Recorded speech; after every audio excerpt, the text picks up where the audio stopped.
Bonjour et bienvenue sur le podcast Kampai format Destination. Et j'ai le plaisir de partager cette émission avec Kelly et Marjorie. Bonjour. Bonjour Charlie. Bonjour. Le podcast Destination est consacré cette fois à Osaka, la capitale économique du Kansai, qui est installée sur la baie éponyme. Elle est voisine de Kyoto et de Kobe. Donc après la capitale Tokyo et la ville historique Kyoto, nous allons aborder cette ville.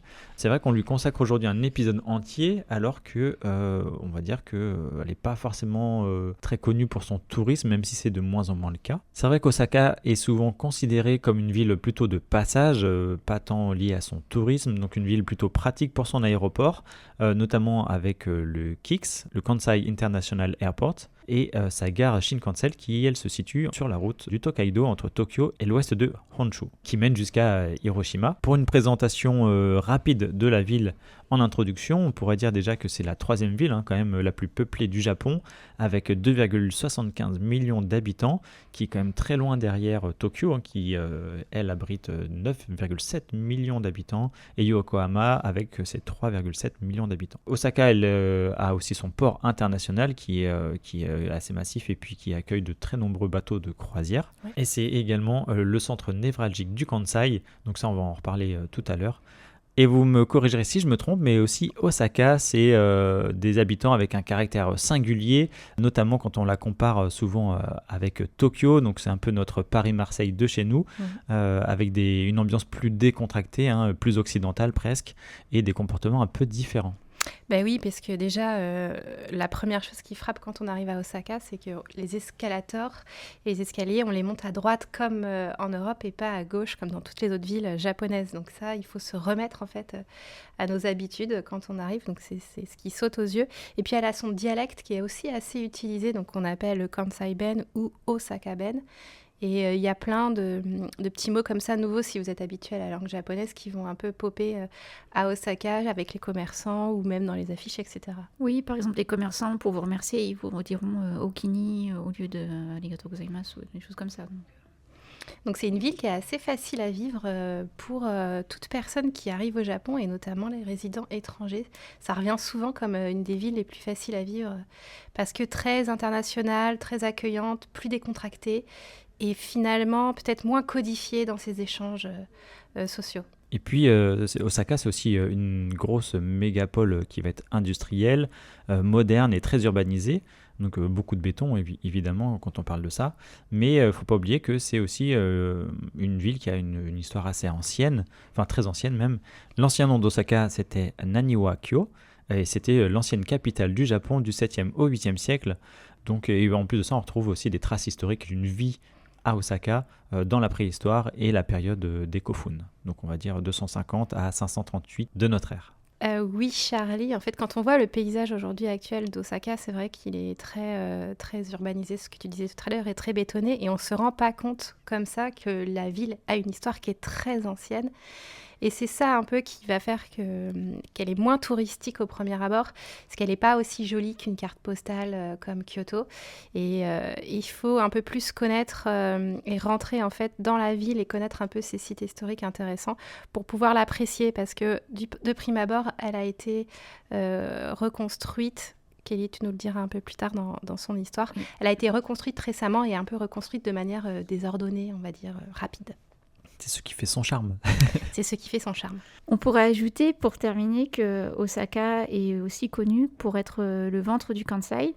C'est-à-dire que c'est une ville assez réputée pour sa gastronomie et qui est assez différente de celle de Kyoto, puisque on va manger beaucoup de choses frites et un petit peu grasses.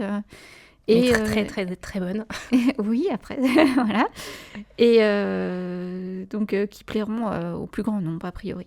Et donc ça, on en parlera aussi tout à l'heure de tout ce qu'on peut y déguster.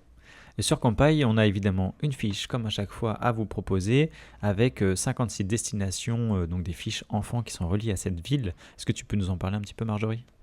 Oui, comme pour les autres fiches villes de Tokyo et Kyoto, là, on a des fiches enfants sur les lieux, donc des quelques temples, quelques sanctuaires, des observatoires également, des activités à faire sur place et aussi des hôtels, puisque Osaka, c'est une plateforme en fait urbaine de transport et donc c'est aussi une bonne base pour ces journées. Donc il y a plein d'hôtels qui existent à Osaka pour séjourner sur place et rayonner dans le Kansai.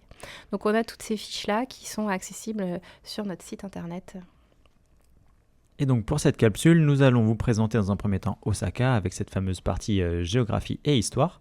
Puis nous allons enchaîner avec le top des meilleures visites à faire dans la ville pour enfin dévier un petit peu puis dire comment on peut rayonner depuis Osaka lorsque l'on est touriste au Japon.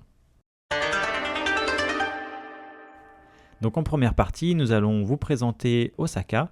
Qu'est-ce que c'est que cette ville Osaka et pourquoi la visiter ? Osaka, c'est une ville et aussi une préfecture.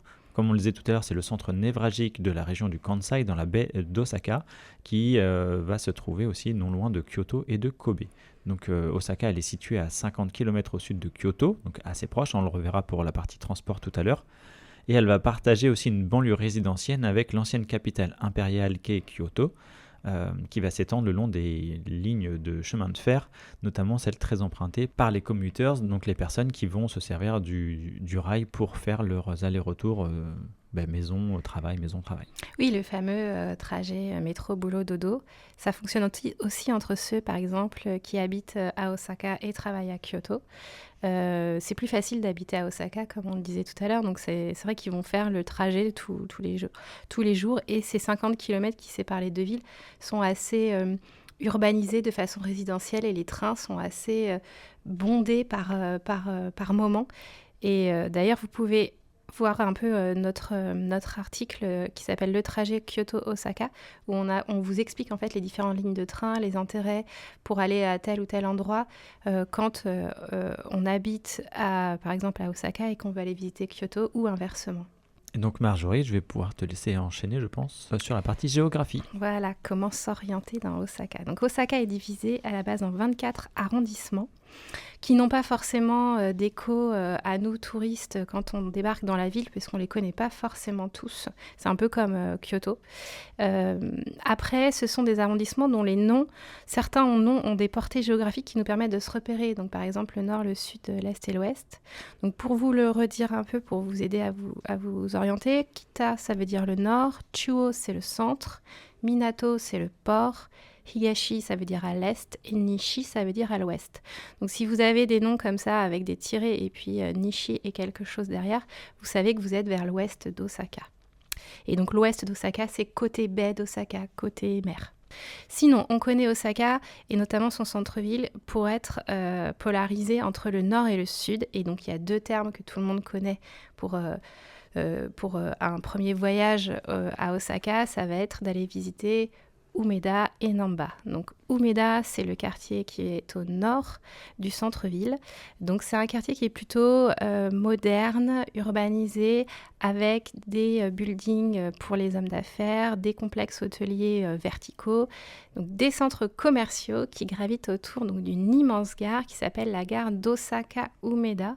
À ne pas confondre avec d'autres gares dans Osaka, c'est pour ça que je vous mets le tiret Osaka Umeda, qui est en fait une grande gare qui se compose de plusieurs bâtiments assez éparpillés sur une zone restreinte, mais assez éparpillés pour chaque compagnie ferroviaire. Donc c'est un gros quartier pratique, orienté un peu business et un peu plus luxueux dans le paysage d'Osaka. Et puis vous avez la partie sud, donc son pendant qui s'appelle Namba, donc c'est au sud du centre-ville d'Osaka. Et lui, c'est un quartier complètement différent de Umeda. On est sur quelque chose de plus pittoresque, plus animé, plus populaire. C'est là où on va visiter pour aller rencontrer le Osaka un peu underground, un peu de la vie nocturne, de la cuisine des izakaya, etc. Donc tout ça, ça gravite autour d'une zone commerçante qui s'appelle Dotonbori. Donc c'est au bord d'un canal qui est éponyme. Et vous avez plein de restaurants, de boutiques, d'arcades couvertes de Shotengai qui se succèdent et qui attirent bon nombre d'habitants de la ville, mais aussi bon nombre de touristes. Il faut savoir que Namba est très très très touristique, et notamment pour les touristes qui viennent d'Asie. C'est un quartier qui est accessible avec la gare JR et d'autres lignes comme la ligne Hanshin et aussi le métro.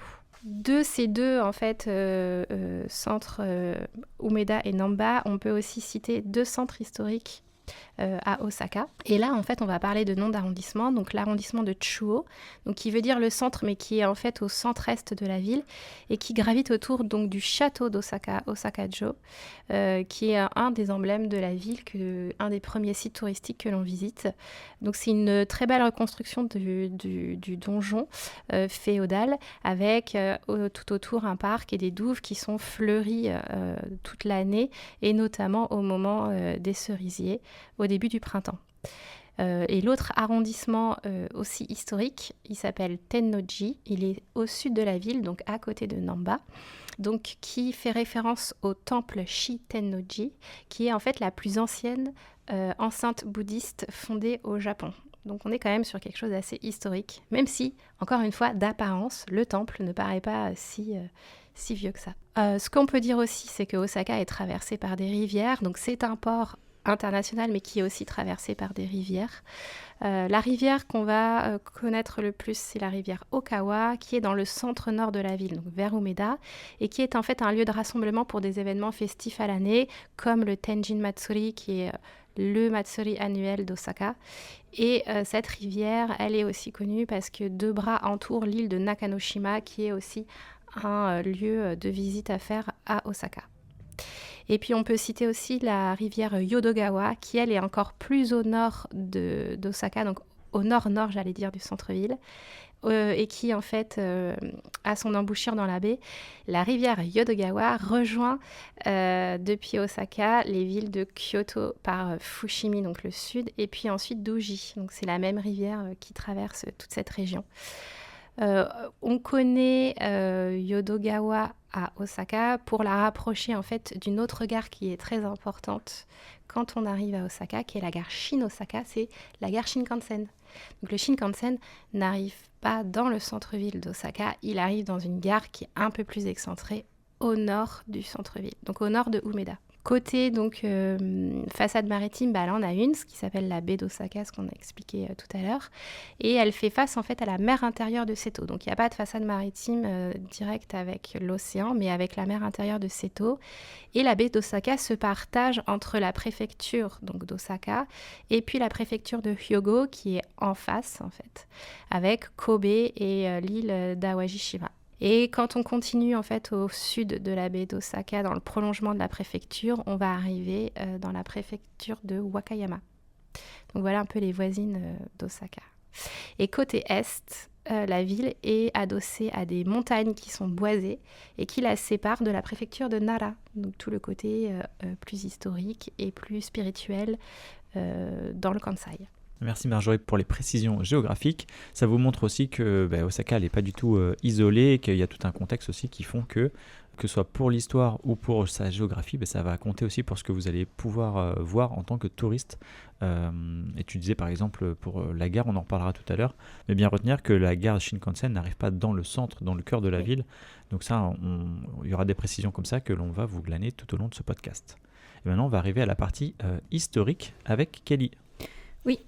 Charlie, donc comme on l'a déjà un petit peu évoqué, Osaka est une ville encore plus ancienne que Kyoto, puisque ses premières traces d'occupation dateraient du IIIe siècle.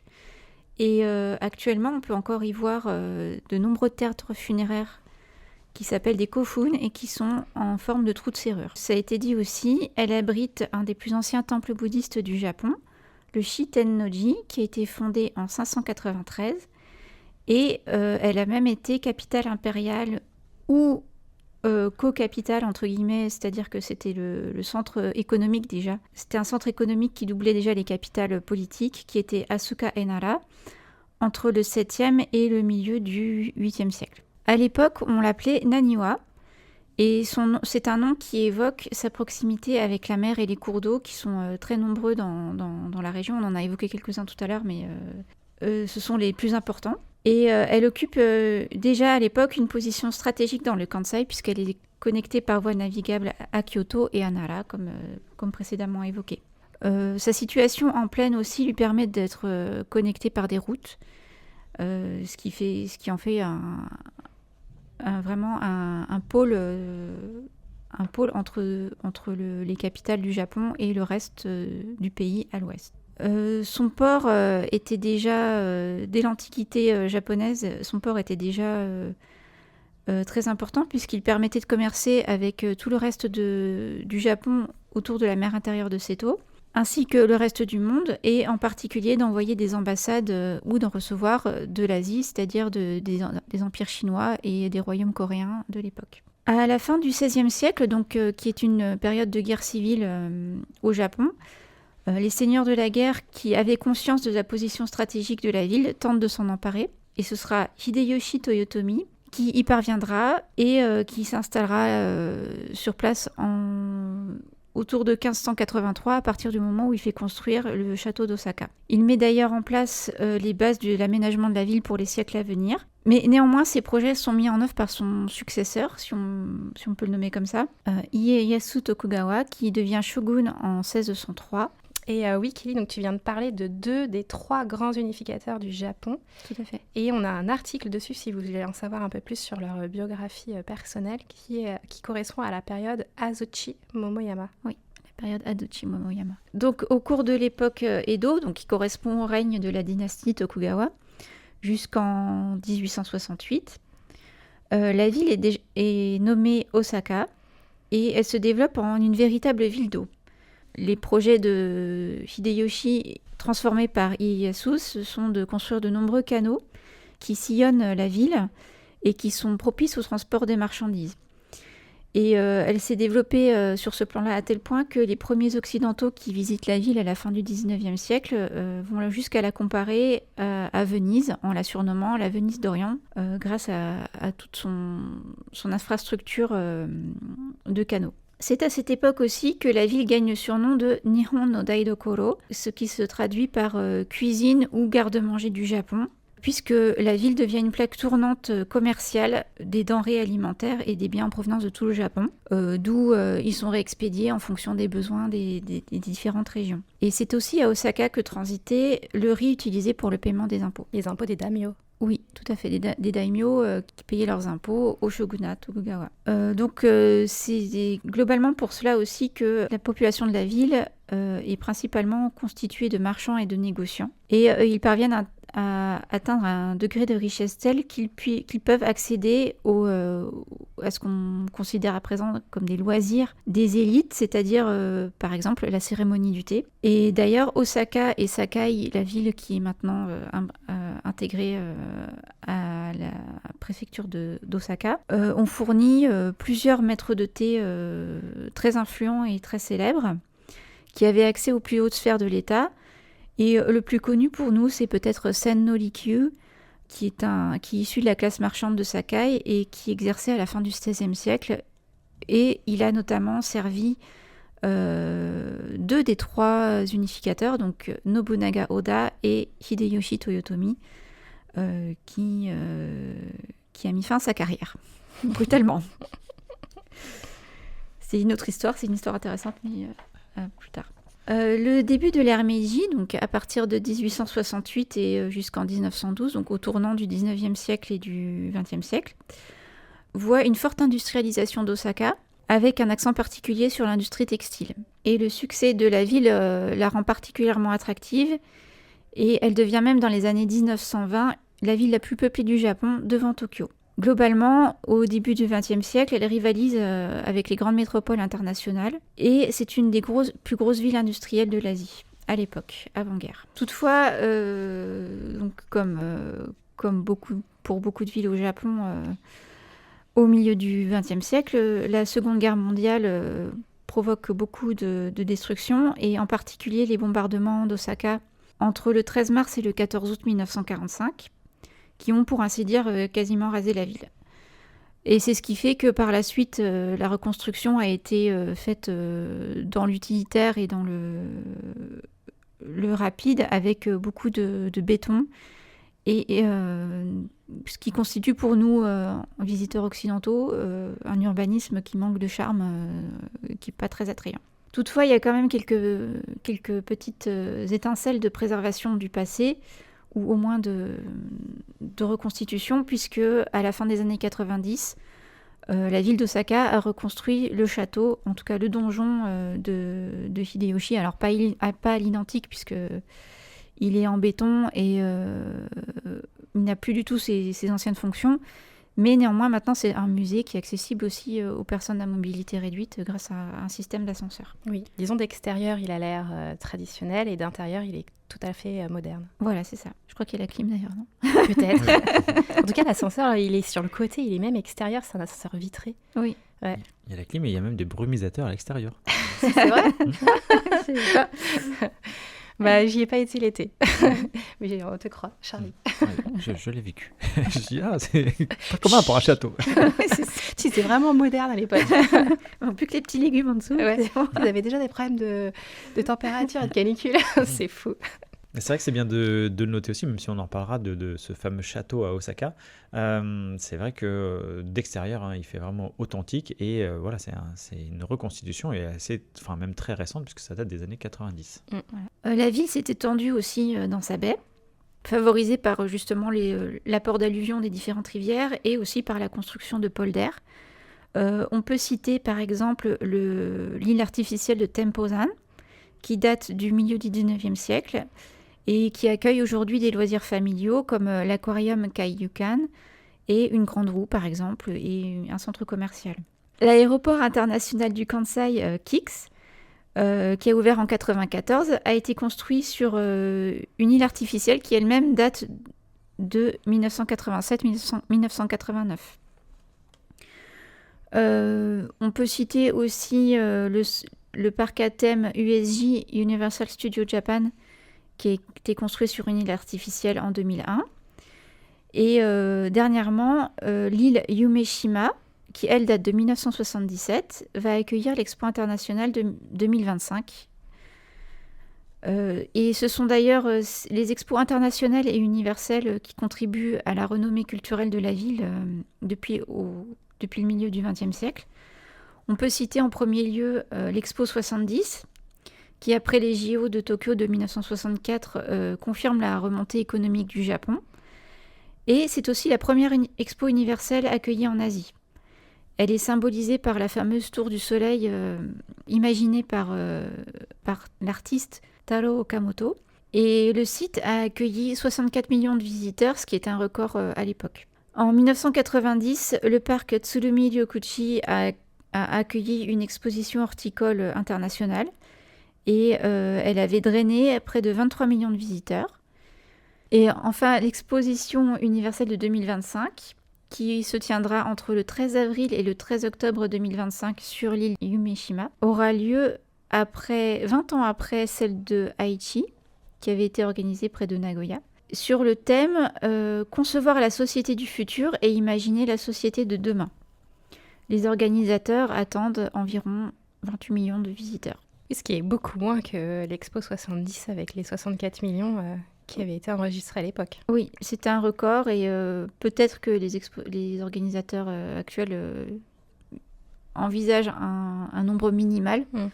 À 28 millions, on peut espérer pour eux que ce sera un peu plus. Oui, parce que vu les travaux et les coûts engendrés par l'exposition, on leur espère quand même un peu de visiteurs. Oui, elle n'est pas très populaire pour l'instant.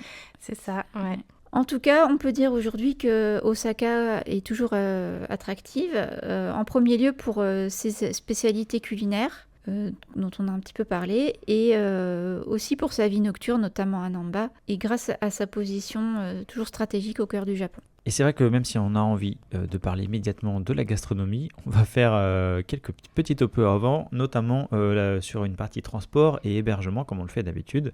Donc pour la partie transport, lorsque vous arrivez à Osaka, déjà avec l'aéroport international, donc le Kansai KIX dont tu parlais tout à l'heure, qui est situé sur l'île artificielle, à une 50aine de kilomètres au sud d'Osaka. Et donc, il faudra en priorité peut-être prendre le train Nankai Rapid, qui va directement à Namba. Ça met environ 35 minutes pour 1450 yens, donc à peu près 8,80 €. Et les moins rapides, eux, mettront 45 minutes pour 930 yens, soit à peu près 5,60 €. Donc, c'est quelque chose que vous pouvez régler avec votre carte ICOCA sur place, ou alors vous vous présentez directement en borne. Donc ce trajet il se fait facilement, et vous avez aussi l'aéroport, mais là cette fois domestique, situé à Itami. Donc l'aéroport de Itami est accessible depuis Tokyo en à peu près 1 heure. Il y a des vols à peu près toutes les heures aussi entre les deux villes. On peut accéder, depuis Itami, on peut accéder au centre de Osaka en monorail et en métro. Et on peut aussi rejoindre très facilement Shin-Osaka en bus. Ah oui, tu nous parlais de Shin-Osaka, donc c'est la gare où on aura le Shinkansen à Osaka. まもなく新大阪、新大阪、新浪速大食堂前です。新幹線、JR 線はお乗り換えです。 La gare se situe à 500 km à l'ouest de Tokyo et pour rejoindre la capitale, c'est entre 2h et 3h45 de trajet. C'est évidemment couvert par le JR Pass et ça donne aussi un accès direct à Kyoto, à peu près 15 minutes en Shinkansen, même si ce n'est pas le plus pratique, on le reverra, et où vous allez aussi directement en ligne droite vers Hiroshima. Et donc, comme on le précisait tout à l'heure, la gare elle est à peu près à 4 km de la gare d'Umeda. Donc ça veut dire que ça ne vous amène pas dans le centre-ville. Donc il faudra faire un peu de route si vous voulez vous rendre à cette gare. Ou alors aussi prendre un peu de temps de faire les métros ou le train local pour partir de cette gare jusqu'au centre-ville. Et une fois sur place, du coup, une fois que vous êtes arrivé sur place dans le centre-ville de Osaka, vous avez globalement 2 façons de vous déplacer assez facilement. Vous avez une ligne de train circulaire qui est à l'image de la Yamanote à Tokyo, qui s'appelle la Osaka Loop Line et qui est donc compatible JR. Et elle entoure le centre-ville touristique et donc les principaux quartiers à visiter, donc Umeda et Namba en priorité. Et puis sinon, vous avez un réseau de métro, donc il y a 9 lignes de métro qui complètent en fait les accès aux différents sites les plus populaires et notamment côté baie d'Osaka ou côté est. 1番線に到着の電車は梅田難波方面天王寺行きです。Qui sont très empruntées et donc on recommande de prendre aussi. Il y a 2 lignes qu'on peut vous citer qui sont assez connues. C'est la ligne Midosuji qui dessert la ville du nord au sud et la ligne Chuo qui est d'est en ouest. Donc pour information, vous avez des passes pour la journée, des passes de métro Osaka pour la journée qui sont à 820 yens, donc actuellement presque 5 €. Et sinon, vous avez des tickets suivant la distance parcourue qui vont de 190 yens à 390 yens. Et comme tu l'as dit tout à l'heure, vous pouvez payer avec votre carte Ikoka, puisqu'en plus elle est originaire du Kansai, la carte Ikoka.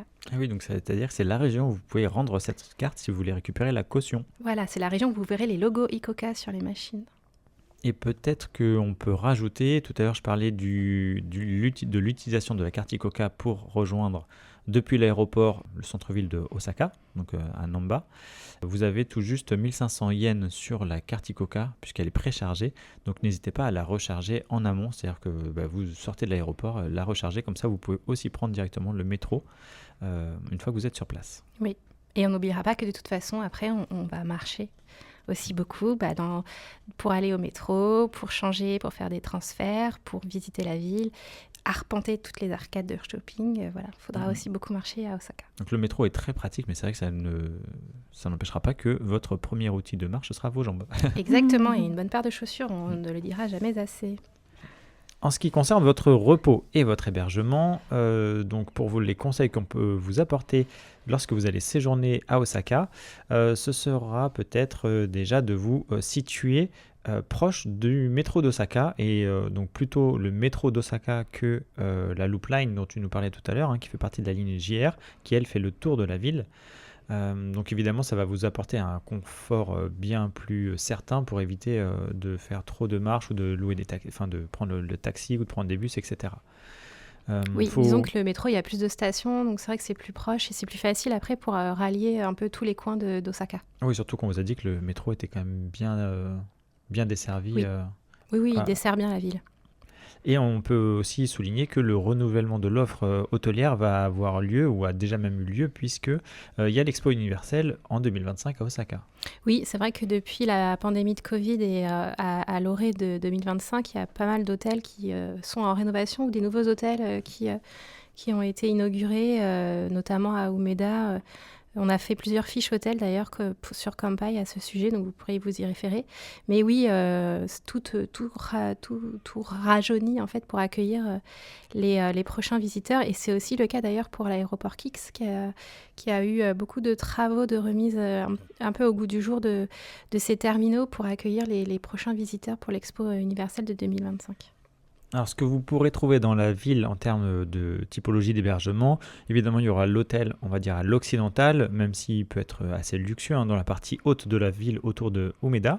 On peut parler notamment de l'avenue Midosuji et du château. Et il y a également donc tout ce qui est appart-hôtel, les maisons d'hôtes dont tu as déjà parlé, Marjorie, dans les podcasts, les Minshoku, qui vont être plutôt bon marché. Et on va en trouver là plutôt au sud, autour de Namba, Dotonbori et Shinsaibashi, ou bien du côté de Tennoji et de Shinsekai.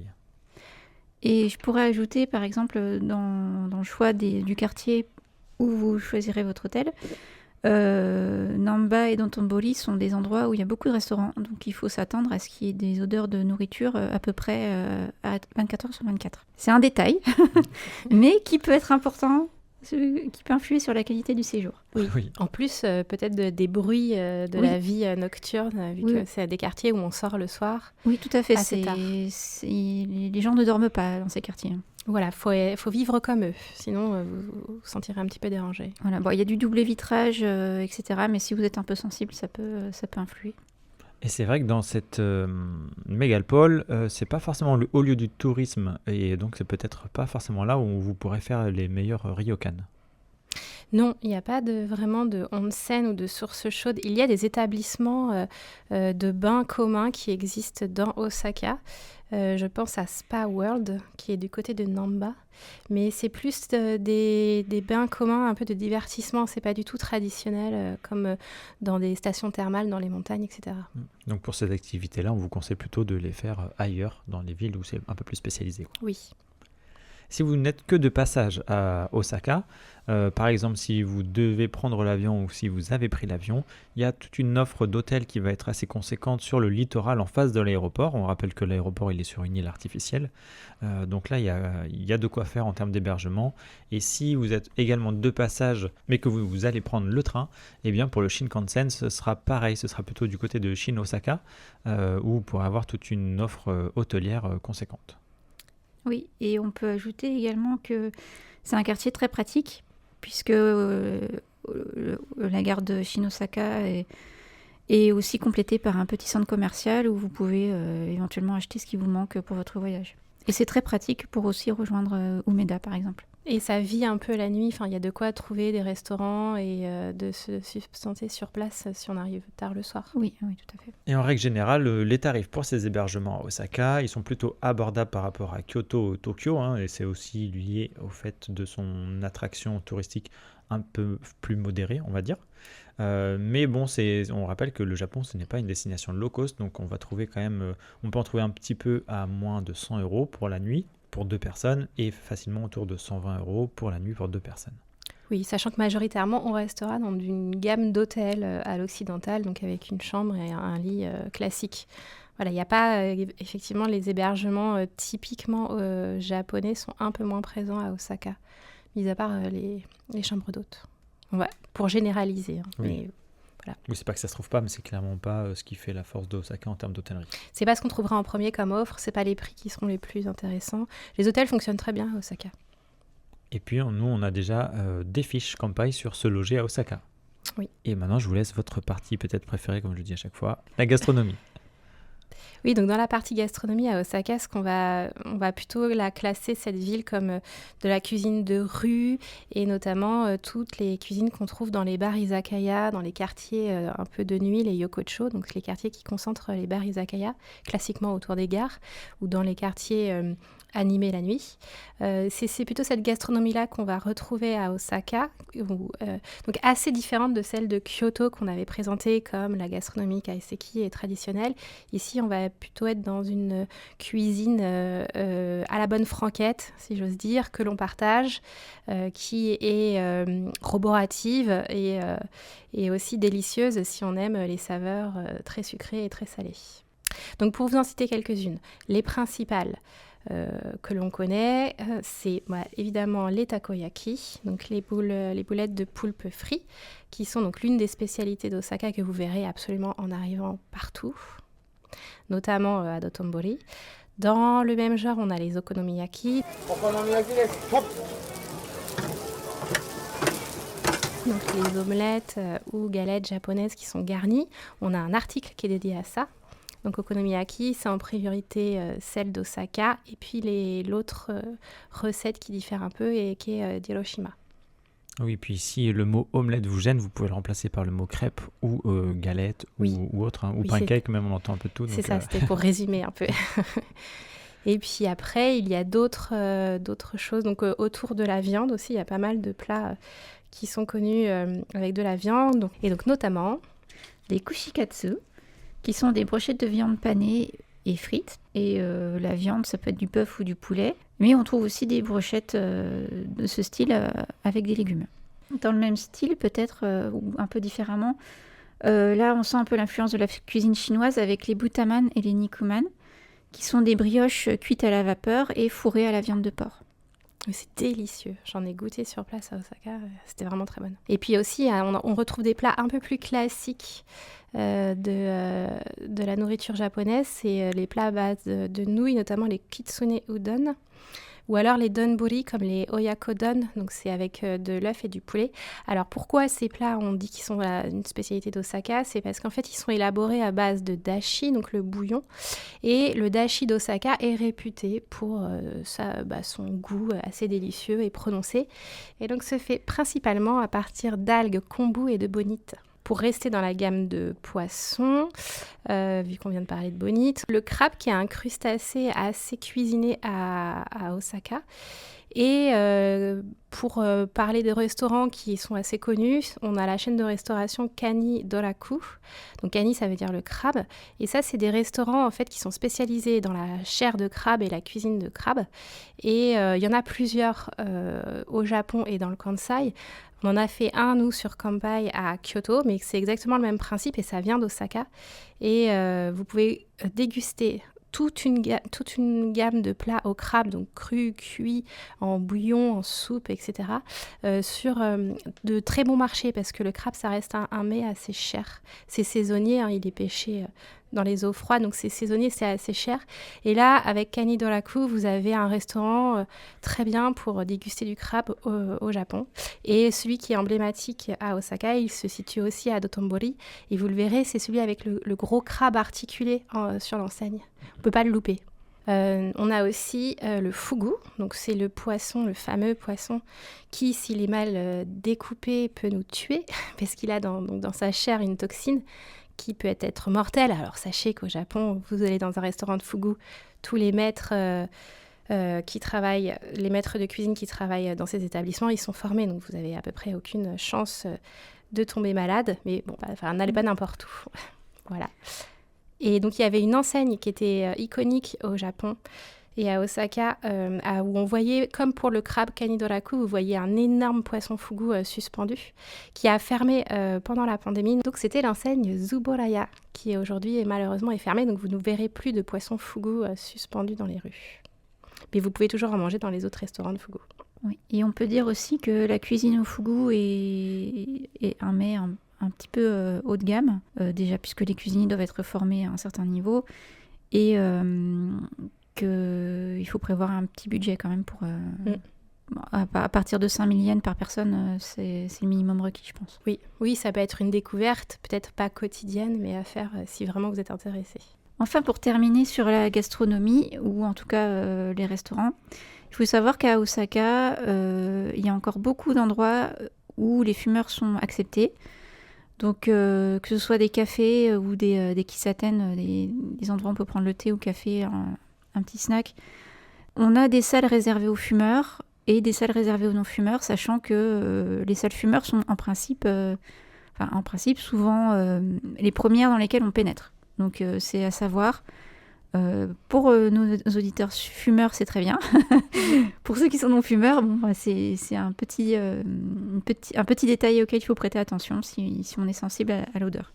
Oui, un petit retour en arrière de ce qui se faisait avant chez nous il y a très très longtemps du coup maintenant. Oui, je pense que c'est peut-être une des fameuses particularités d'Osaka qui garde sa personnalité malgré les réglementations et le passage du temps.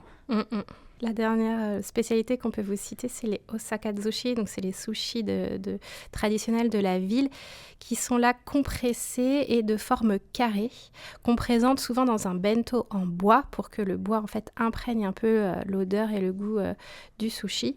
Et ça, en général, c'est un mets traditionnel qu'on réserve pour les fêtes et les occasions spéciales, comme les matsuri. Concernant le calendrier festif à Osaka, eh bien, on a toute une partie, comme on a fait sur Kyoto et Tokyo, concernant les Matsuri, les festivals au Japon. Oui, Osaka elle est connue donc, pour son bien-être de vie au quotidien et aussi pour ses divertissements qui ont lieu toute l'année. Donc il y a pas mal de Matsuri à faire à Osaka au final. On vous a cité vraiment les principaux.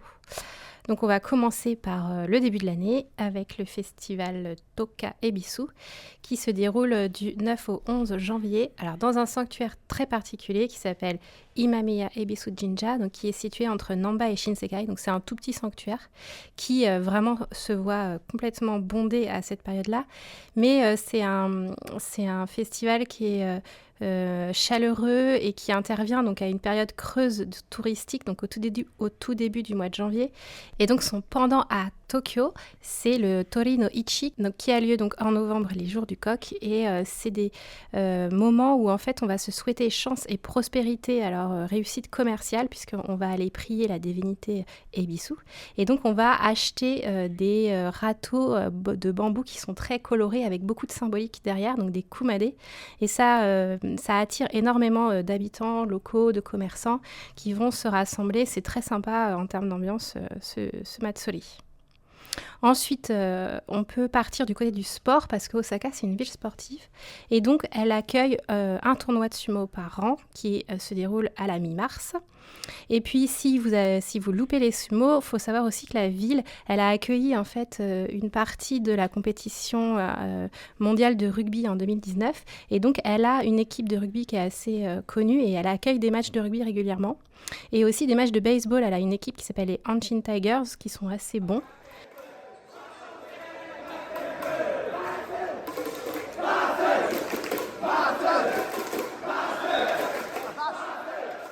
Et du coup, ça draine aussi du monde qui viennent à Osaka pour aller dans les stades. D'ailleurs, il me semble que les Hanshin Tigers ont gagné le championnat l'an dernier. Oui, on les avait vus. Ouais. Ils se sont jetés dans le canal d'Otombori, les spectateurs, les fans, pour avoir gagné. Pour fêter la victoire. Pour fêter la victoire. Donc voilà, Osaka, c'est aussi connu pour ça, au-delà des concerts de K-pop. Il y a aussi du sport. Ensuite, autre festival très populaire qui est là plutôt côté donc culture pop et cosplay, ça va être le Nipponbashi Street Festa. Donc là, c'est une parade en fait de cosplayers qui est assez populaire et qui avait lieu habituellement en mars, qui a été suspendue pendant toute la période de pandémie de Covid et qui revient cette année le dimanche 12 mai 2024. Donc elle a changé un peu sa date, ça s'est décalé. Et donc, ce festival n'est pas encore passé, il faut le savoir. Donc là, il y aura du monde ce dimanche-là. C'est dans les rues du quartier électronique qu'on parlera un peu après, qui s'appelle Dendenton, donc vers Namba. Du côté des festivals traditionnels, on a aussi Tanabata qui a lieu le 7 juillet. Osaka fête particulièrement cette célébration, avec notamment des lâchers de lanternes dans les fleuves. Et beaucoup d'animations autour du quartier d'Umeda pour cette fête des étoiles. Oui, et des animations, si je me souviens bien, à la nuit tombée, donc c'est assez sympa. Oui, et on a aussi beaucoup de décorations dans les rues, des espèces de petits pompons à franges, enfin, c'est très joli. Et aussi dans les sanctuaires où on peut déposer un vœu pour Tanabata. Et d'ailleurs, sur Kanpai, on a un article qui présente cette fête et ses traditions. Et on a beaucoup de conseils qui concernent Osaka, notamment des conseils pour assister à des lancers, assister à des lancers de lanternes ou des petites croisières sur les rivières à cette période-là de l'année. Donc après, on continue le mois de juillet. Et donc le mois de juillet, on arrive au grand festival annuel d'Osaka qui s'appelle le Tenjin Matsuri et qui a lieu les 24 et 25 juillet. Donc il y a énormément d'animations dans la ville à ce moment-là.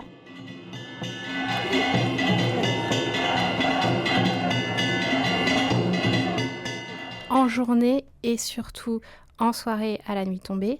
Donc en journée, ça peut être des représentations de tambour taiko un peu partout dans les quartiers ou dans les petits sanctuaires de quartier, etc. Notamment aux abords du sanctuaire Osaka Tenmongu à Umeda. Et puis en soirée, pendant la soirée donc du 24 au 25, si je me souviens bien, vous avez un défilé de bateaux sur la rivière Okawa. Donc là, tout le monde se rassemble aux abords de la rivière et suit le défilé de bateaux. Et cette parade se termine par un feu d'artifice au-dessus de la rivière. Donc c'est vraiment sympa, il y a des stands de yatai partout dans la ville, tout le monde est en fête, tout le monde est habillé en yukata parce qu'il fait chaud.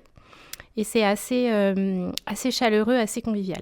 Et pour vous donner un dernier Matsuri à faire, cette fois-ci, on va s'éloigner du centre-ville d'Osaka et on va aller dans la petite ville de Kishiwada, qui est en fait au sud de la préfecture d'Osaka, donc côté baie, donc côté mer intérieure. Et là, on a un Matsuri qui est assez original. En fait, c'est d'impressionnantes courses de chars qui sont effectuées à travers les rues. Donc, les participants vont assez vite. C'est joli à voir. En même temps assez dangereux, mais du coup très, très original. C'est pendant un week-end entre la mi et la fin septembre, et ça s'appelle le Kishiwada Danjiri Matsuri. Donc le côté original que tu soulignais, Marjorie, c'est finalement assez japonais, puisque nous on a une image très policée des Japonais, mais quand on fréquente un peu les festivals traditionnels, on voit que la sécurité, c'est pas leur première préoccupation. Ils sont très très dans la fête, et quand ils font la fête, ils le font à fond, quoi. C'est ça.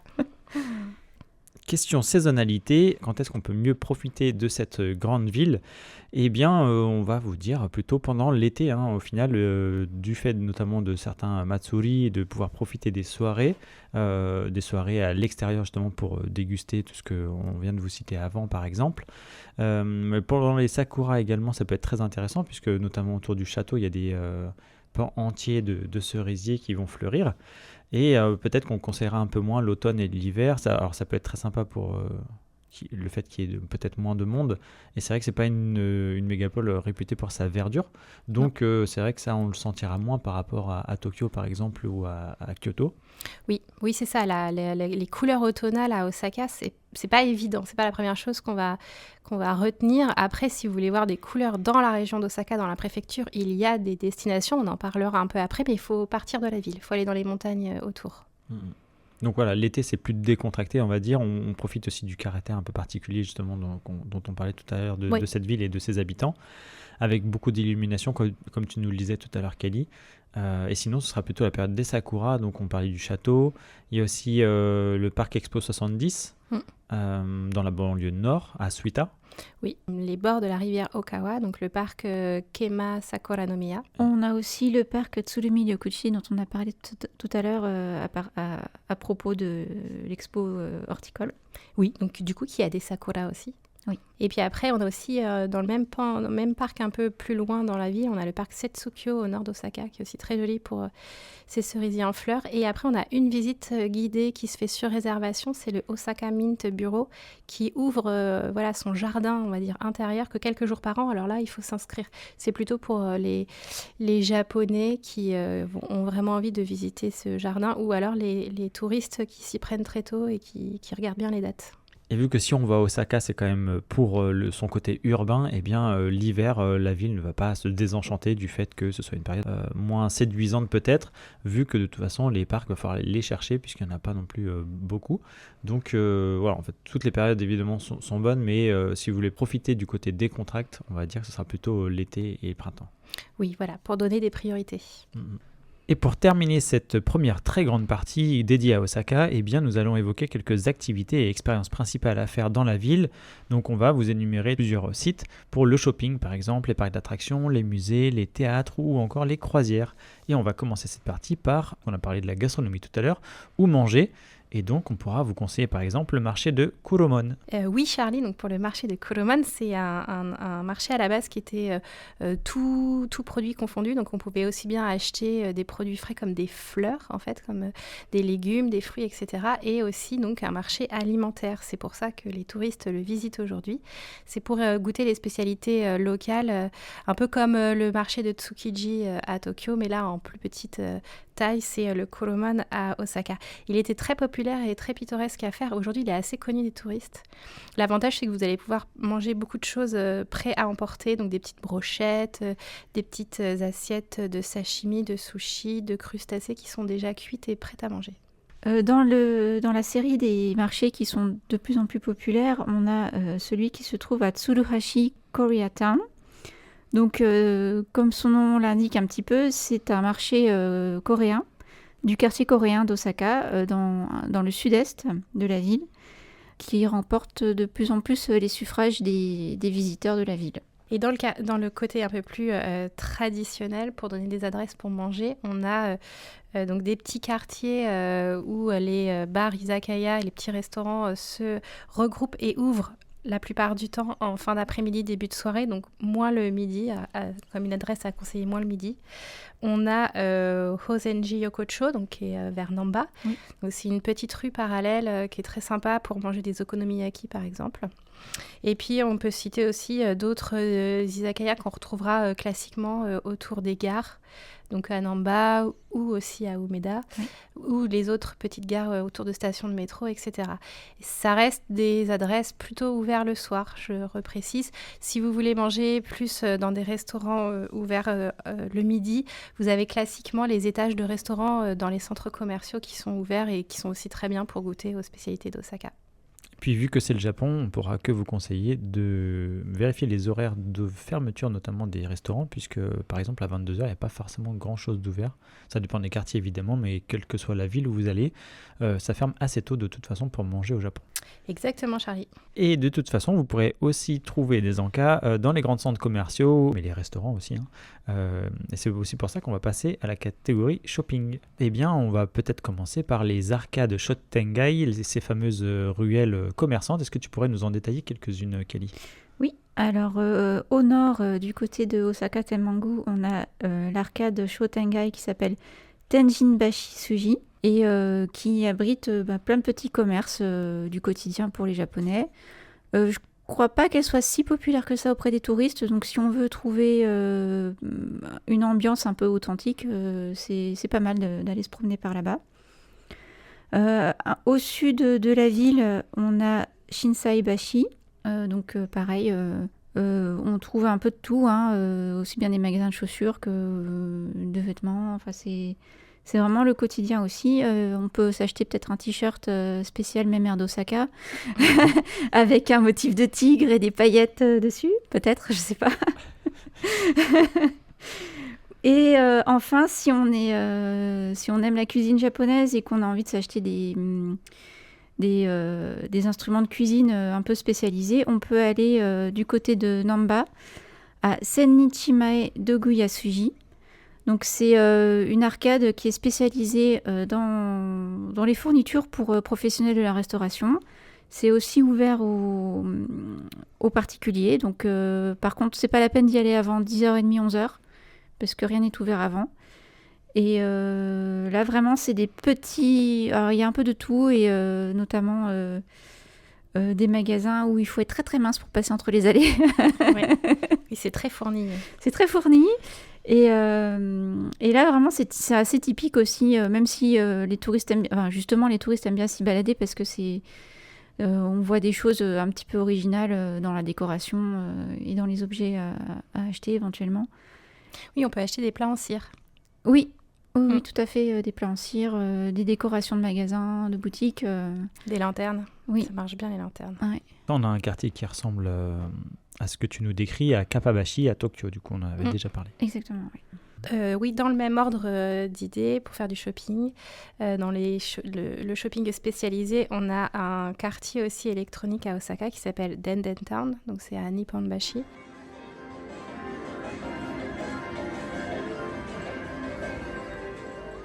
Et c'est pareil, c'est un peu comme Akihabara à Tokyo, en plus petit toujours. Mais on peut trouver encore l'ambiance un peu authentique du quartier électronique avec des magasins de collection de cartes, parce que ça marche très très bien au Japon, des magasins de produits dérivés, des figurines, etc. Et de mémoire, il y avait même un Lawson qui était habillé façon... Animé peut-être. Animé, ouais. Oui, donc là, c'est le quartier rétro gaming où vous allez pouvoir aussi, que ce soit flâner ou faire vos achats spécialisés dans cette avenue-là. Exactement, et je crois qu'il doit y avoir des maid cafés aussi dans cet endroit-là. Et vu que tu parlais de quartiers spécialisés, on a aussi Amerikamura, donc dans le sud vers Namba. C'est un quartier dynamique et jeune, plutôt urbain, avec évidemment cette inspiration vintage américain dans les boutiques, notamment du vintage vestimentaire, on va dire. Donc voilà, ça dénote aussi un petit peu de ce qu'on peut voir dans les autres quartiers. Oui, et il y a quelques bars qui ouvrent le soir et qui font des petits concerts de musique un peu plus, on va dire, occidentale.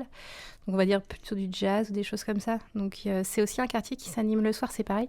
C'est comme ce que tu disais tout à l'heure, Kelly, il ne faut pas arriver trop tôt dans ce quartier si on veut avoir des boutiques et des choses à faire. Et du coup, on sort un peu du shopping thématique et pittoresque pour aller retourner au nord en fait d'Osaka et aller voir le Daimaru à Umeda, donc autour de la gare d'Umeda. C'est donc le grand centre commercial que l'on connaît au Japon, c'est un Daimaru. Et là, ils ont tout un étage aussi avec des boutiques de licences officielles, dont le Nintendo, donc le Nintendo d'Osaka est ouvert là-bas, One Piece, Pokémon, etc. Et il faut ajouter pour les magasins spécialisés du type Jump Store, One Piece, etc. Les produits présentés en fait sont ceux des séries les plus populaires du moment. Les étalages vont varier en fonction de l'actualité un petit peu. Il y aura toujours des classiques du type One Piece, Dragon Ball, mais il faut savoir que le choix sera limité à au maximum une dizaine de séries dans chaque magasin. Oui, du moment au Japon, donc ça peut y avoir un décalage avec ce que nous, on regarde. Et il y a aussi des fois des produits saisonniers en fonction des floraisons, etc. Donc on va avoir des éditions Sakura, des éditions Koyo, qui peuvent donner envie d'acheter encore plus de peluches Pokémon, je pense à ça. Et d'autres lieux pour dépenser ces yens, eh bien on pourra parler des parcs d'attractions qui sont assez onéreux en règle générale, mais en tout cas Osaka, ça fait partie des destinations phares pour aller par exemple faire quelques parcs, notamment le fameux Universal Studios Japan.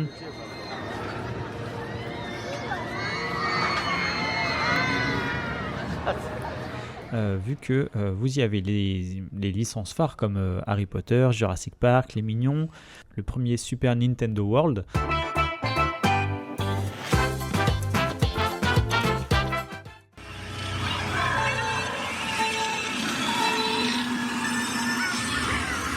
En plus de ça, il va y avoir une extension avec le parc Donkey Kong. Oui, à la fin de l'année 2024. Ouais, donc ça, on en reparlera aussi dans les actus, peut-être dans les destinations. Donc ce parc, c'est évidemment l'attraction principale d'Osaka, on va dire. Le parc il est situé sur un territoire qui va avancer sur la baie et on peut y consacrer une journée, voire deux. Il faut savoir qu'il y a beaucoup de monde, il y a beaucoup de touristes, que ce soit des touristes japonais ou étrangers. Le billet d'entrée est assez onéreux, bien que les décors soient superbes, et on peut que vous conseiller d'avoir l'Express Pass, même si ça coûte encore plus cher, puisque sinon vous allez avoir un accès très aléatoire à vos attractions. Si vous y allez tôt le matin pour faire votre attente par exemple, eh bien il faut savoir que vous pouvez avoir un billet que pour le soir, donc ça ce serait dommage. Oui, c'est un parc d'attractions qui est très très couru au Japon et à l'étranger, donc il y a beaucoup de monde tout le temps, il faut le dire. Donc déjà, privilégier un jour en semaine quand vous êtes touriste, je pense que c'est déjà pas mal, et éviter les grosses périodes d'affluence comme les vacances nationales de la Golden Week. Et aussi le Nouvel An chinois, parce que je sais que c'est très couru au moment du Nouvel An chinois, donc on évitera le début de l'année. Enfin, regardez bien les dates et pour avoir le moins de monde possible, on va dire, pour pouvoir profiter de plus d'attractions ou avoir accès à certains mondes comme le Super Nintendo World qui est fermé à un certain nombre de visiteurs par jour, donc il faut pouvoir y accéder. Après, ça vaut le coup. C'est clair que le parc, il est populaire, mais pour de très bonnes raisons. Du côté de la baie, on a un autre parc récréatif, on peut le dire comme ça. Donc, Kelly en a parlé tout à l'heure dans la partie histoire. Donc, c'est Tembozan. Donc, c'est un front de mer récréatif qui est donc aussi sur une île artificielle et qui, là, en fait, abrite des attractions un peu plus, on va dire, rétro japonaises. Donc, on va avoir un grand aquarium, le Kaiyukan. Donc, de manière générale, on recommande pas beaucoup les parcs pour animaux au Japon parce qu'ils sont pas forcément tous respectueux, on va dire, du bien-être animal. Des fois, souvent, les enclos sont vraiment petits de notre point de vue, on va dire, européen. Et du coup, on ne les recommande pas. En revanche, cet aquarium-là, il est vraiment sympa. Donc, c'est un énorme bassin, en fait, cylindrique, qui héberge notamment un requin-baleine. Donc, le bassin est énorme. Et en fait, on va tourner autour en descendant. Donc, c'est assez sympa. C'est sympa pour les adultes et pour les enfants. Et sur le même site, vous aurez aussi donc, un grand centre commercial qui va héberger notamment le Legoland d'Osaka. Donc, tous les fans de Lego, ils peuvent aller dans ce grand magasin Legoland d'Osaka. Et on a aussi une grande roue pour avoir des vues, par exemple, sur la baie d'Osaka et un peu sur la ville au loin, parce qu'on est assez excentré. Et c'est sympa le soir, on a des vues nocturnes sur le port avec les illuminations. Ce que j'allais dire, c'est que la roue est éclairée, il y a aussi l'aquarium qui est éclairé et qui change de déco selon la saison. Donc voilà, ça peut être un autre parc d'attractions à faire en plus du SJ ou en complément du SJ. Et maintenant, je vous propose d'attaquer la partie plutôt dédiée aux musées, qui sont assez variés et pas ennuyés du tout sur Osaka. On peut noter notamment la concentration de musées sur l'île de Nakanoshima. C'est la petite île qui est au nord du centre-ville d'Osaka, qui a une concentration de quelques musées. Il y a aussi des bâtiments en fait, officiels et administratifs sur cette île, mais il y a aussi des musées comme le musée des sciences. Il y a aussi le musée national d'art et le musée de la céramique orientale, qui lui a une architecture assez reconnaissable. Au nord d'Osaka aussi, on a le musée Konjakukan. De son nom en anglais, c'est The Osaka Museum of Housing and Living, donc le musée de la vie quotidienne d'Osaka. Donc ça se trouve à Tenjin-Bashi-Suji, dont on a déjà parlé tout à l'heure. Ce musée reconstitue quelques rues anciennes de l'époque d'Edo d'Osaka, avec quelques habitations dans lesquelles on peut entrer. Donc il y a des boutiques, il y a des logements de différentes classes sociales, et on peut même y louer des kimonos sur place pour se balader habillé en local. Oui, et ils font aussi on entend les chants ou des chants de Tenjin Matsuri, non ? Il n'y a pas des...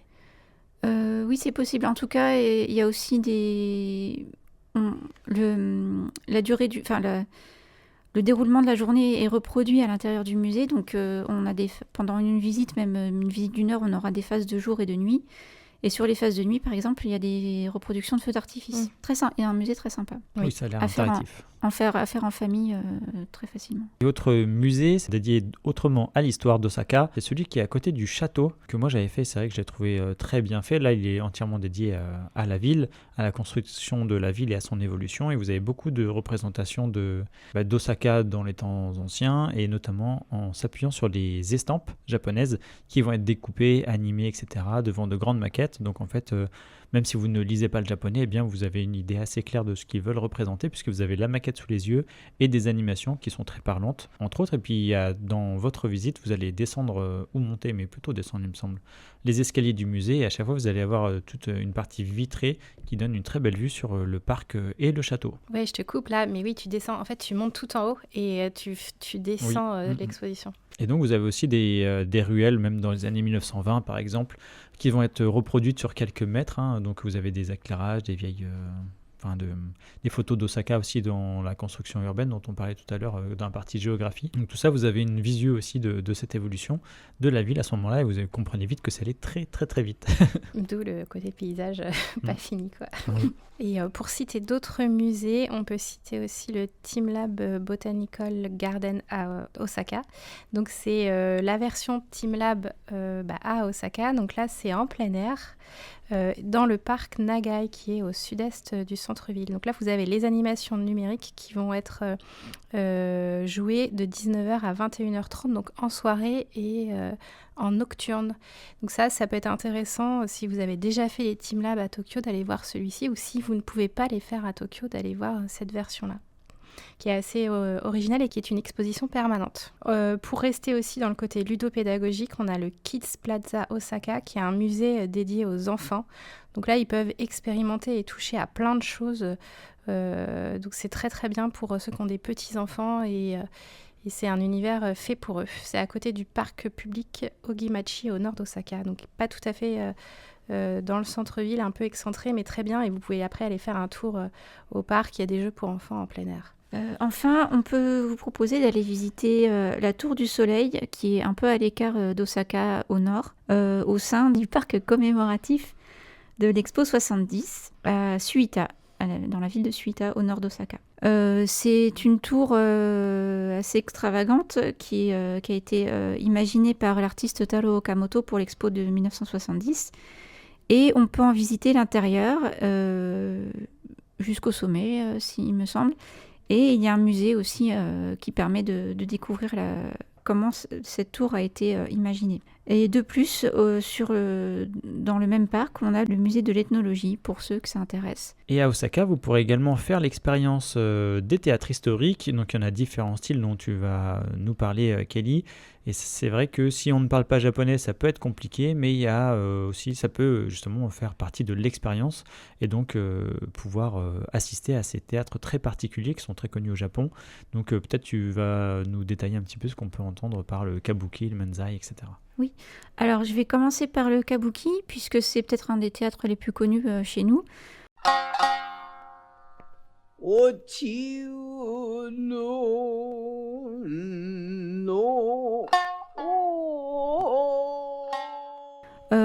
Donc c'est un théâtre qui date au moins de l'époque d'Edo, peut-être même un petit peu avant. Et c'est très flamboyant avec des costumes très colorés, des perruques, des maquillages. C'est joué uniquement par des hommes et le répertoire est fixe ou très peu variable. Il y a quelques déclinaisons contemporaines, on en a vu sur Star Wars par exemple dernièrement. Et je pense que pour un public qui ne parle pas japonais, c'est peut-être un des plus accessibles, puisque si on connaît le contenu de la pièce, on peut quand même essayer de suivre un petit peu ce qui se passe sur scène. Ça peut être intéressant. Dans le même ordre d'idée, on a le bunraku, qui est une déclinaison du kabuki, mais avec des marionnettes. C'est un théâtre de poupées, donc ce seront des pièces aussi de théâtre assez classiques, mais jouées par des marionnettes. Dans le côté traditionnel, encore, on a le rakugo. Donc là, effectivement, il vaut mieux connaître le japonais, puisque on a un conteur qui occupe la scène et qui va jouer tous les personnages de l'histoire qu'il raconte. Donc là, c'est plus difficile à suivre si on ne connaît pas le japonais. Et enfin, on a le manzai. Là, c'est un genre assez contemporain, puisqu'il s'agit d'un duo comique.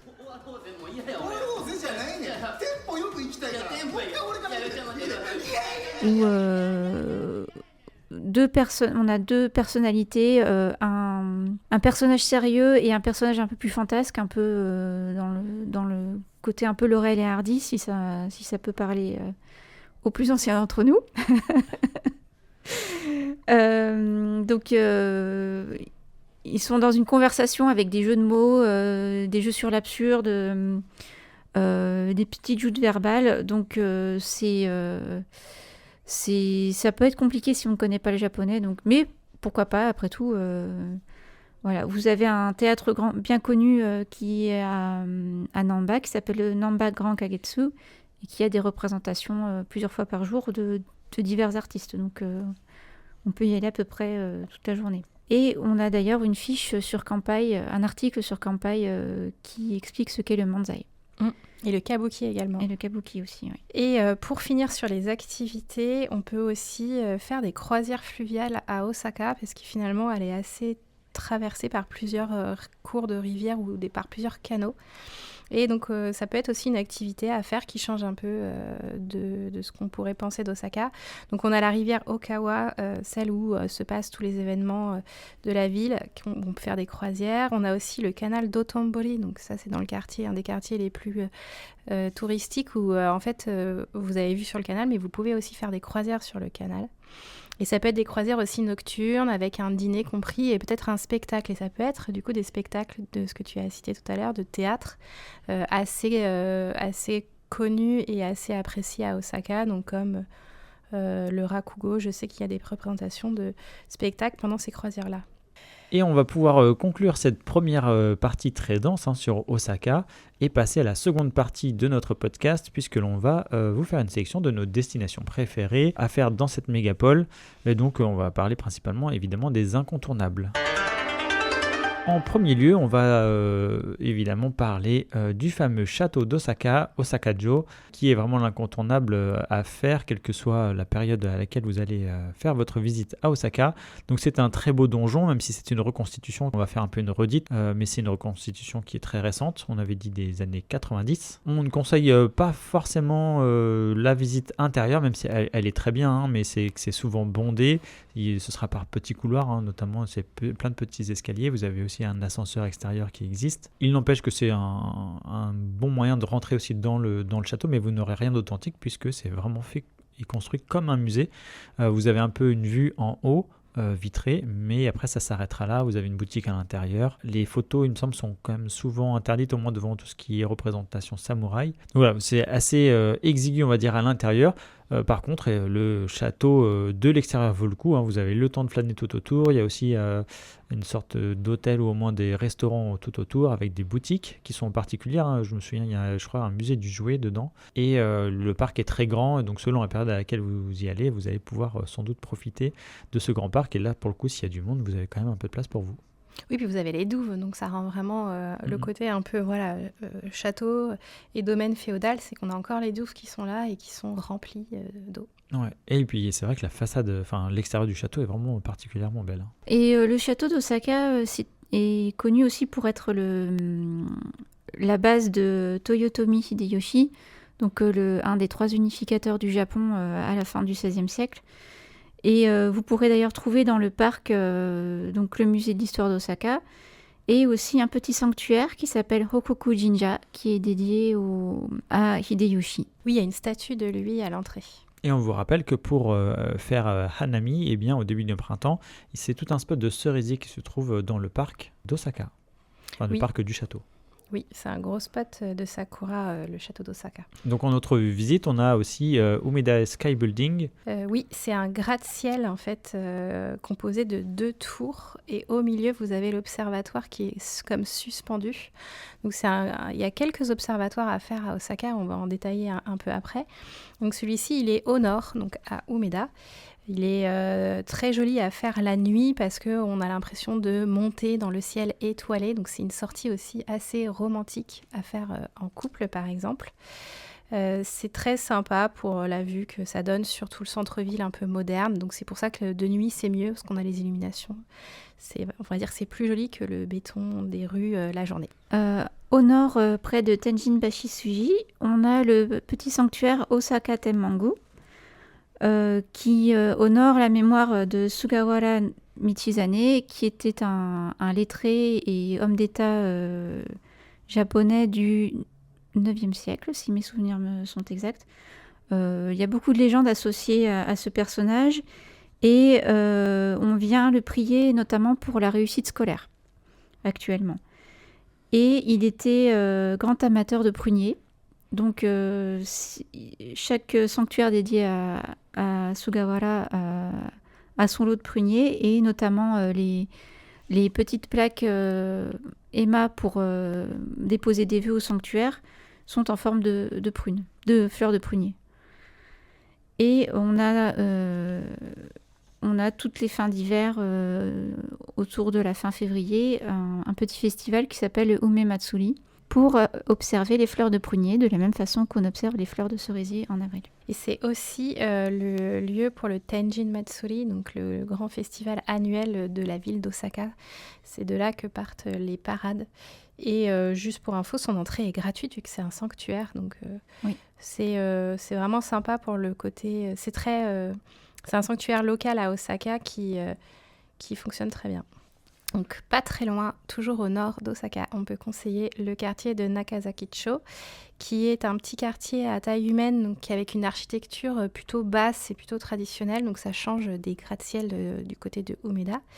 Et c'est plutôt un quartier, on va dire, branché, artistique, un peu vintage. On s'en sert beaucoup pour faire des photos de rue parce qu'ils ont des murs très colorés par endroits. Il y a des peintures qui sont faites dans la rue. Et on y trouve des boutiques alternatives et des cafés bohèmes, etc. Donc c'est on peut y trouver, oui, des petites boutiques pour manger vegan ou végétarien ou pour manger de la cuisine maison avec des produits frais. Après, c'est pas forcément non plus des boutiques bon marché, ça peut être aussi des boutiques un peu hype et un peu plus chères. C'est tenu aussi par des artistes locaux. Mais c'est un petit quartier qui change en fait de l'aspect bétonné qu'on se fait d'Osaka. On repart dans le sud d'Osaka et cette fois avec un site historique dont tu vas nous parler, Kelly, puisqu'il s'agit de Shitennoji. Oui, Shitennoji, c'est le premier temple bouddhiste édifié au Japon. Sa première version date de la fin du XVIe siècle. Et on verra surtout une grande enceinte avec une pagode dans laquelle on peut monter. Alors la pagode n'offre pas de vue sur la ville, mais ça sera plutôt un circuit intérieur pour admirer les sculptures qui y sont exposées. Et donc cette grande enceinte est toujours très populaire et très animée, puisqu'on peut quelquefois y passer et découvrir des brocantes vide-greniers. Et si on se promène dans le quartier, en fait, on a des restes du temple dans le sens où il y a aussi les cimetières bouddhistes qui sont à côté et qui sont hors de l'enceinte, mais répartis dans le quartier, puisque le temple occupait initialement une surface beaucoup plus importante. Et d'ailleurs, il y a des jardins attenant à ce temple, un jardin qui s'appelle Keitakuen, et il est actuellement fermé pour rénovation jusqu'en 2025. Donc il faut savoir que si vous préparez votre voyage pour 2025, c'est un spot de sakura au printemps. Donc fin mars, début avril, on pourra y observer des cerisiers en fleurs. Un autre gratte-ciel, du coup je vais citer un autre gratte-ciel qui est aussi très connu à Osaka, donc c'est le Abeno Harukas, qui est donc dans le quartier de Abeno, qui est tout à côté de Tennoji.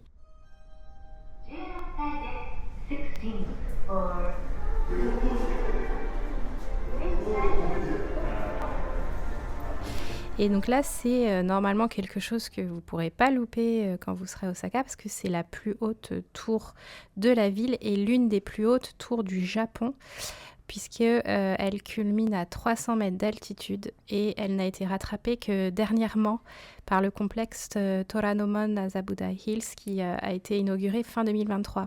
Donc depuis son inauguration en 2014 et jusqu'à cette année dernière, c'était la plus haute tour du Japon et donc il y a un observatoire tout en haut.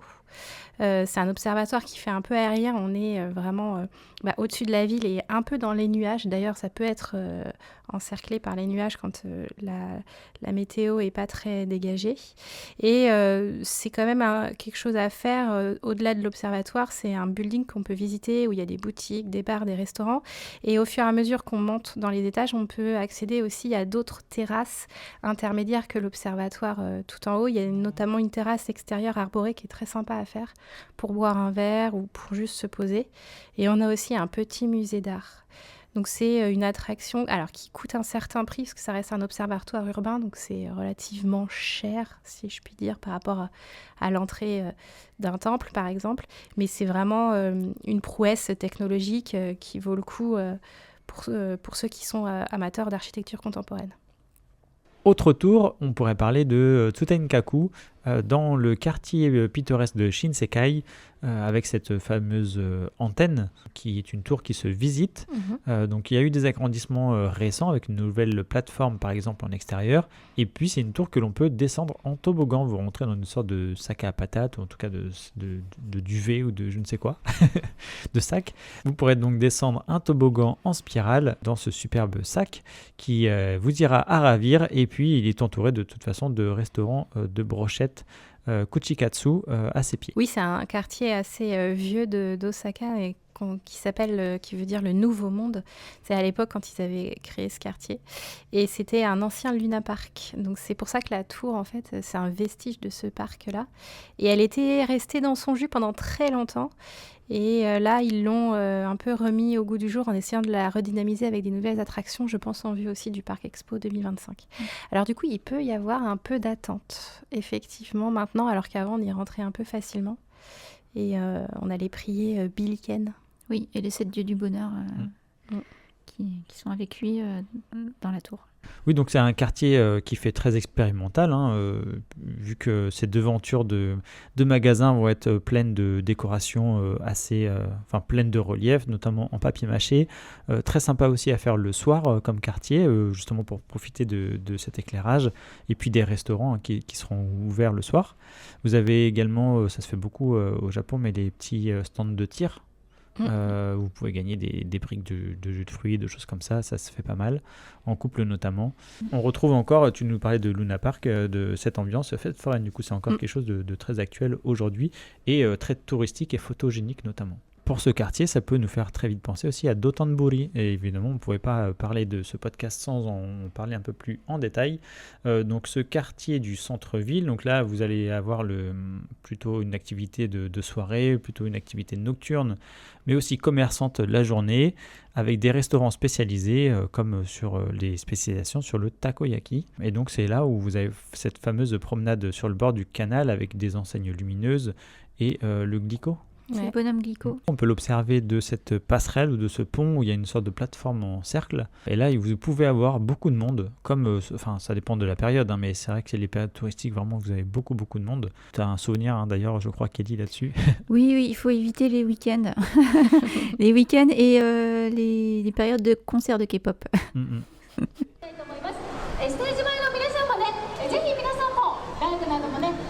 Moi j'ai pu en voir sur le bord du canal justement, mais c'était en octobre, donc c'était beaucoup plus tranquille.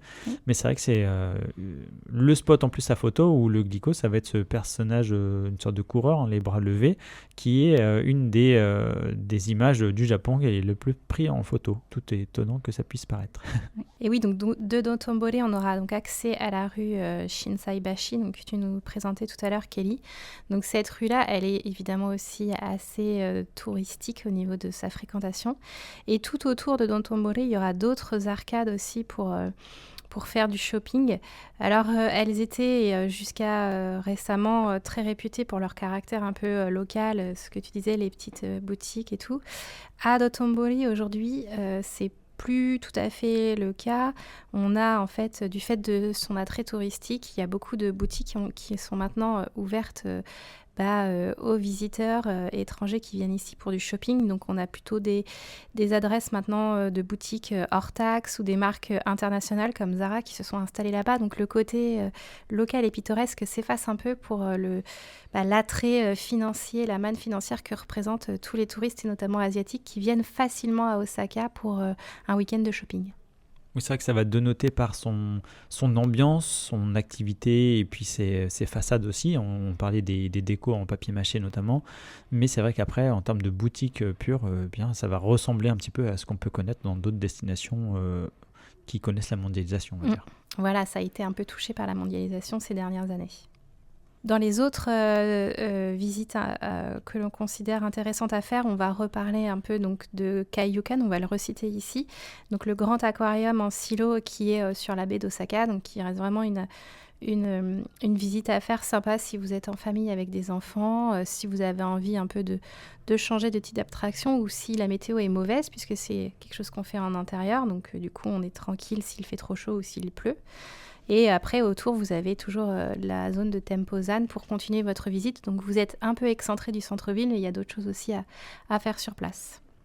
Et puis après, pour terminer les deux sites à visiter que l'on recommande, on va sortir de la ville et du centre-ville et on va aller visiter 2 grands temples et sanctuaires.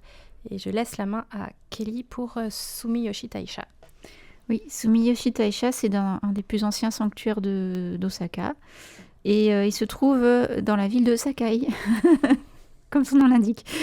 Sakai qui est au sud-est de la baie et qui est historiquement un quartier commerçant depuis très longtemps. Et Sumiyoshi Taisha, il dispose d'une enceinte assez grande. Et son entrée est marquée notamment par un joli pont japonais typique en forme de tambour. Taikobashi. Le Taikobashi, oui, c'est ça. Et donc, si vous y allez le week-end, vous aurez le week-end, ou si vous avez repéré des petites festivités shinto, vous aurez l'occasion d'assister à des cérémonies locales. Éventuellement, si vous y allez un samedi ou peut-être un dimanche, plutôt un samedi, vous pourrez peut-être tomber même sur un mariage traditionnel, éventuellement. Et dans l'enceinte ou juste à côté, en fait, du Sumiyoshi, vous avez aussi un petit sanctuaire dédié à Isumboshi, donc c'est le Tompus japonais, qui a toute une légende autour de ce personnage. Et si vous avez une voiture au Japon, vous pourrez l'emmener, la faire bénir pour éviter les accidents de la route et pour la sécurité routière, par exemple. Intéressant. Voilà. Faut pas attraper accident pendant, par contre. Voilà, c'est ça. Faut prier avant. Ouais, t'auras bien prié avant. Et oui, donc c'est un sanctuaire qui se visite qui est assez sympathique. L'enceinte est assez grande, donc même s'il y a du monde, ça se ressent pas tellement. Et en plus, vous avez aussi des trams un peu anciens qui passent à côté. Donc là, ça fait vraiment une petite touche à l'ancienne, authentique, vraiment très sympathique. Oui, on peut compter au moins 2 heures de visite pour cette enceinte. Oui, si on prend son temps. Si on peut... Il y a beaucoup d'endroits photogéniques, des arbres sacrés, des fontaines, donc... Effectivement, on peut prendre son temps. Et une autre grande enceinte à Osaka qu'on va recommander, c'est le temple Katsuoji, qui est lui au nord d'Osaka, dans la ville de Mino. Donc on sort complètement du centre-ville pour aller dans une zone plus forestière et plus rurale un petit peu. Et là, c'est un énorme temple très joli, donc qui est autour d'un plan d'eau et aussi sur les flancs de montagne. Oui. Donc ouais, voilà, on commence par traverser le plan d'eau, puis on monte, en fait, on fait une ascension jusqu'au temple principal. Oui. Et il est hyper mignon dans le sens où vous avez des statues de Daruma qui sont exposées un peu partout dans le temple. Donc c'est des statues qui servent ici de plaquettes votives, donc pour faire des petits vœux. Donc il y a plein de petits Daruma partout, dans toute l'enceinte, qui ont été posés par les fidèles. Donc c'est très photogénique, c'est très mignon. Et c'est un gros spot d'érable pendant la période de Koyo, donc pour admirer le feuillage rouge des érables. Il y en a beaucoup sur l'enceinte, enfin autour avec les montagnes et au sein du site spirituel, donc il est très très joli, plus les pavillons sont vermillons, donc ça se marie très très bien en termes de paysage. Et vous avez des illuminations nocturnes aussi qui sont mises en place à cette période, donc c'est autour de la fin novembre, début décembre, où on peut admirer les érables rouges à Katsuoji. Et ça reste aussi un temple intéressant au printemps. Il y a quelques sakuras qui fleurissent un peu plus tardivement que les autres. Donc en plus, ils sont dans la montagne, donc ça joue aussi. Donc plutôt courant et fin avril, vous avez des sakuras qui fleurissent à Katsuoji. Et en été, vous avez aussi des hortensias. Donc c'est vraiment un temple intéressant pour...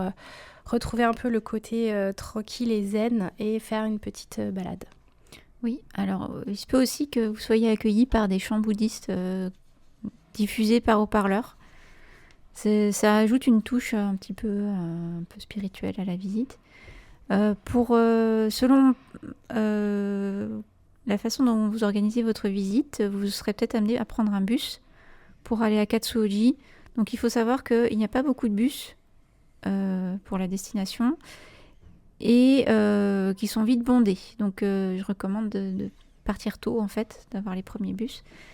Et éventuellement, vous pouvez terminer la visite à Mino pour la Grande Cascade, où là, vous aurez beaucoup de monde. Honnêtement, il y aura beaucoup plus de monde. Enfin, dans mon expérience, il y avait beaucoup de monde à la cascade, plus qu'au temple Katsuji. Mais les deux valent le détour et peuvent se faire sur une journée. Troisième et dernière partie pour ce podcast dédié à Osaka, et on va parler du fait de rayonner justement depuis Osaka sur d'autres destinations. Donc là on va plutôt parler évidemment de la préfecture d'Osaka et même plutôt de sa banlieue en fait la plus proche plus que la préfecture en elle-même. Et vu qu'on a déjà fait un podcast sur Kyoto, il y a évidemment des destinations vu qu'elles sont très proches l'une de l'autre, ces villes qui vont être connectées en fait, qui vont être aussi faciles d'accès de Kyoto ou d'Osaka. Donc on va éviter de faire des redites et on va donc évoquer plutôt des excursions à la journée à faire depuis la mégapole qui fait partie de notre podcast aujourd'hui. Donc oui, évidemment, les banlieues proches et les périphériques d'Osaka permettent de découvrir d'autres destinations qui vont être peut-être plus petites, plus traditionnelles aussi dans cette préfecture et dans ce que vous pourrez voir à Osaka même. Ça va permettre également de rayonner facilement sur les préfectures voisines et ça on le verra quelques autres exemples comme avec Wakayama ou Mie. Oui. Donc voilà, ça va se passer en moins d'1 heure, hein, très facile d'accès, souvent soit en bus, soit en train, en Shinkansen même. Donc on va pouvoir accéder à de belles destinations et on va peut-être commencer avec Suita et Mino au nord. La porte d'accès sur Kobe et Hyogo. Oui, Charlie, donc là, ça sera plutôt donc, la banlieue nord d'Osaka. Donc ça, on a un article là-dessus sur Kampai, donc n'hésitez pas à aller voir. Ça s'appelle Périphérie nord d'Osaka et ça vous explique un peu les villes qu'on peut faire autour d'Osaka et qui font partie de la banlieue, c'est-à-dire une banlieue que les habitants vont visiter le week-end pour avoir un peu plus de nature, etc. Ce sont des banlieues un peu plus paisibles, un peu plus rurales dans le paysage. Donc on peut citer les villes qui sont intéressantes, donc c'est Suita et Mino en priorité. Suita pour le parc Expo 70, l'ancien site de l'Expo Universelle 70 qui est devenu donc un parc d'exposition, qui est donc en partie floral puisqu'il a gardé un peu sa conception d'origine. Donc il y a des grandes étendues d'herbe, il y a un jardin japonais, il y a un jardin de cerisier aussi qui est en fleurs au printemps. Et donc vous avez la Tour du Soleil qui est l'emblème du parc Expo et c'est une œuvre artistique excentrique qui date de l'époque, qui aujourd'hui est ouverte à la visite. Donc on peut la visiter en intérieur. Avant, on pouvait juste rester à l'extérieur et maintenant, on peut la visiter en intérieur sur réservation. Et donc vous avez ce parc-là qui est très sympa à faire. Vous avez une grande roue pas loin, un centre commercial et aussi le musée de l'ethnologie pour ceux qui seraient intéressés par la chose, qui est assez grand, assez réputé. À côté, donc la petite ville de Mino, elle est connue pour sa balade dans la forêt jusqu'à une cascade, donc très réputée au moment des Koyo à l'automne, parce qu'on a des jolies couleurs automnales. Et puis après, il y a d'autres noms qui peuvent aussi popper. Il y a Toyonaka, Takatsuki et aussi Ikeda. Donc Ikeda, c'est une autre petite ville qui peut être intéressante à faire. Alors, il y a un petit château à voir, un sanctuaire Tenmangu, aussi un temple qui s'appelle le Kyuhanji, qui est très joli au moment des hortensias, donc plutôt au mois de juin. Vous avez un musée des nouilles instantanées Nissin, donc il y en a un qui est à Yokohama, et là c'est le deuxième en fait. Et puis vous avez aussi un parc Satsukiyama qui est joli à faire du printemps à l'automne. Donc ça, c'est des visites qui sont faciles à faire à moins d'1 heure en métro ou train, ça dépend comment on peut y aller. Et puis quand vous allez vers le nord en fait d'Osaka, vous longez finalement un peu la baie et vous atterrissez rapidement sur la préfecture de Hyogo avec Kobe en priorité. Donc ça peut être une sortie à faire à la journée, d'aller visiter le centre-ville de Kobe, donc autour de son port, et de goûter par exemple du bœuf wagyu, la spécialité locale. Ça fera peut-être partie d'un autre podcast destination, qui sait, dans les semaines, les mois, les années à venir. Peut-être, oui. Ensuite, on change complètement d'orientation et on va plutôt vers le sud d'Osaka. Donc le sud d'Osaka, c'est après le sanctuaire Sumiyoshi Taisha. Donc là, on change et on arrive dans la ville notamment qu'on appelle Sakai. Donc c'est une ancienne ville traditionnelle et d'artisanat et d'art traditionnel, qui a gardé en fait son aspect et son architecture un peu basse, un peu en bois d'antan. Donc c'est très agréable de visiter le centre-ville une fois qu'on a été à Osaka, dans la capitale moderne. Là, on change un peu de paysage. C'est très sympa. C'est aussi une ville étudiante. Donc pour les résidents étrangers à Osaka qui font leurs études, ils peuvent se retrouver à Sakai. Et c'est connu aussi comme étant le berceau donc, des plus grands kofun du Japon. Donc vous avez plusieurs énormes enceintes à trous de serrure qui sillonnent la ville. Et le plus connu, c'est le Kofugun de Mozu qui est classé. Alors ce sont évidemment des enceintes sacrées, donc on ne peut pas rentrer à l'intérieur. Donc c'est vrai que vous pourrez passer devant et ne pas s'en apercevoir. En fait, ça fait comme une haie un peu de végétation laissée à l'abandon. Et en fait, ça se voit beaucoup mieux d'au-dessus. Donc pour cela, n'hésitez pas à aller voir sur notre fiche la périphérie sud d'Osaka. On a fait une fiche sur une balade dans le centre-ville de Sakai et notamment, on a fait les observatoires de la mairie de Sakai qui sont un peu en hauteur et donc on voit un peu la ville d'un autre point de vue et c'est beaucoup plus parlant pour tout ce qui est Kofun. Et puis tu nous disais que c'était une ville avec une architecture un peu ancienne. Et c'est là aussi on va retrouver tout l'artisanat et l'art traditionnel japonais, par exemple avec des forges. Évidemment, donc relié à cela, l'artisanat de coutellerie. Donc il y a le musée aussi du couteau à Sakai. Il y a des tissages de tapis, de carpes koinobori aussi. Oui, c'est des fabrications qui datent depuis au moins l'époque Edo et qui sont restées en fait dans le savoir-faire traditionnel de Sakai. Et c'est vrai que c'est un lieu où on peut faire du shopping traditionnel, où on achète aux producteurs vraiment. Donc c'est assez intéressant, par exemple, si vous voulez un couteau, d'aller jusqu'à Sakai pour ramener en souvenir un bon couteau de cuisine. Oui, en plus, ce sera sans doute du fait sur place. Oui, c'est du fait sur place. Alors le prix va avec, faut pas oublier, ça reste de l'artisanat local un peu luxueux, mais vous avez un couteau qui va durer très très très longtemps et de qualité. Et donc cette destination, elle est accessible par les lignes de train Nankai en 15 minutes depuis Namba ou alors en ligne JR en 20 minutes depuis Tennoji. Ces lignes qui vont jusqu'à Wakayama, une autre préfecture, en un peu plus d'1 heure de train JR ou Nankai.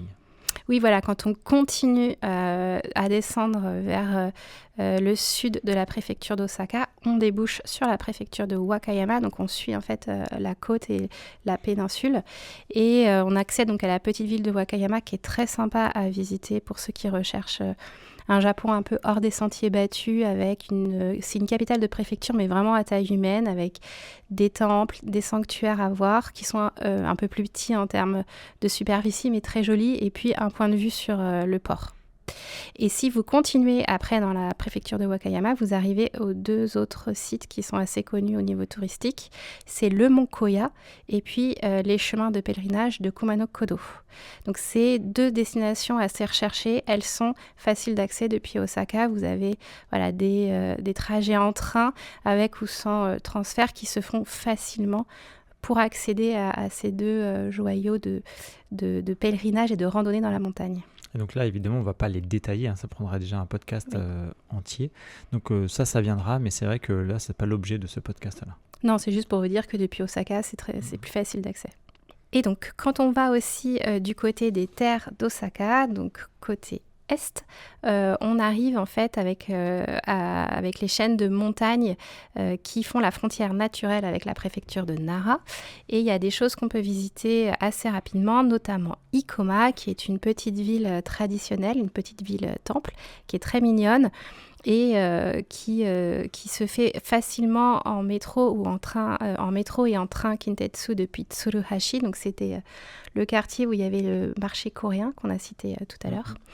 Et vous pouvez visiter le temple Hozenji qui est dans les montagnes, près du mont Ikoma, qui est très joli, très agréable et en général peu fréquenté. Et à partir de là, après, vous accédez aussi à d'autres complexes templiers dans les montagnes de Nara, avec possibilité de dormir sur place en shukubo. Donc on peut citer notamment le Chogon Sonshinji, qui est en fait un temple relatif avec comme mascotte le tigre. Donc je vous laisserai aller voir l'affiche sur Kanpai si vous voulez en savoir plus là-dessus. Vous pouvez aussi accéder au fameux mont Yoshino, le mont qui a des milliers de sakuras qui fleurissent au cours du mois d'avril. Et puis, vous pouvez aussi accéder, côté Nara, à un temple très historique qui s'appelle Horyuji. Donc, il y a une architecture unique qui a été classée. Et si vous continuez aussi dans l'histoire antique et que vous remontez le temps, vous pouvez aller jusqu'à Asuka, qui est donc une ancienne capitale. Et vous avez là plusieurs choses à voir, et notamment le temple Okadera, qui est dans les montagnes et qui est aussi très joli à l'automne.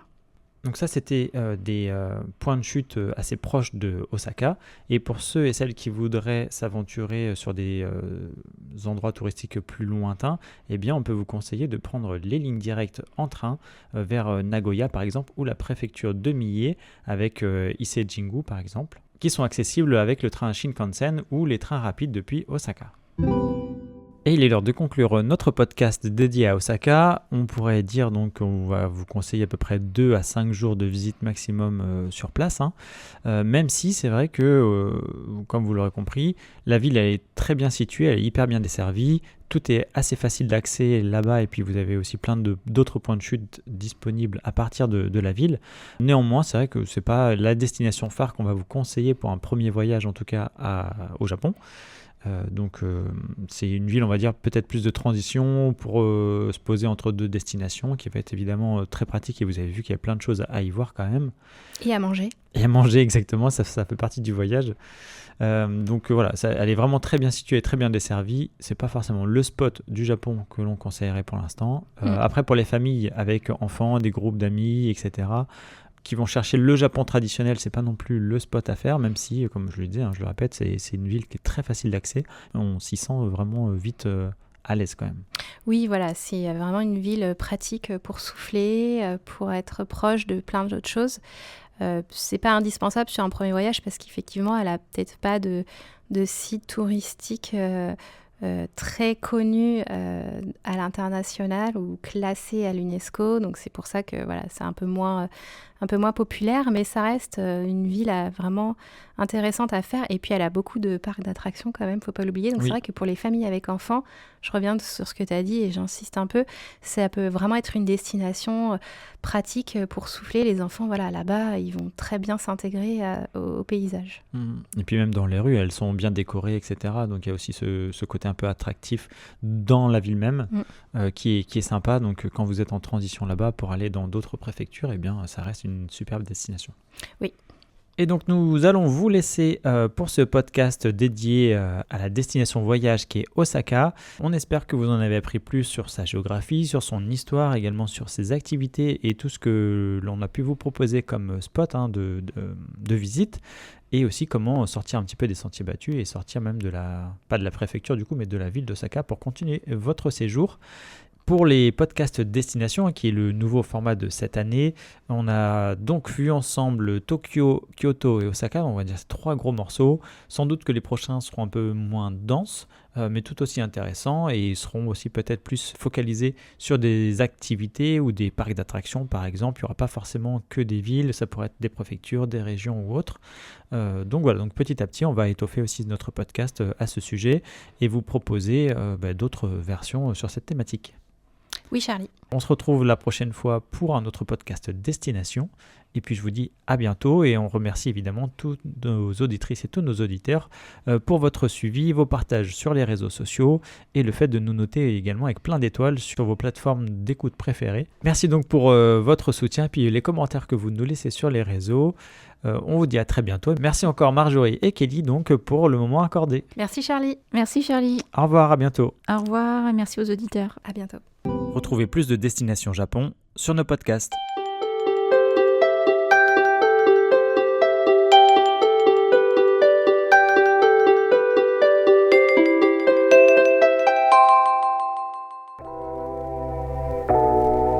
Merci d'avoir écouté cet épisode du podcast Kanpai. Nous espérons qu'il vous a plu et que vous en avez appris plus sur le Japon. N'oubliez pas de vous abonner sur votre plateforme de podcast préférée, de nous noter 5 étoiles si vous le souhaitez, et on vous dit à bientôt pour le prochain épisode.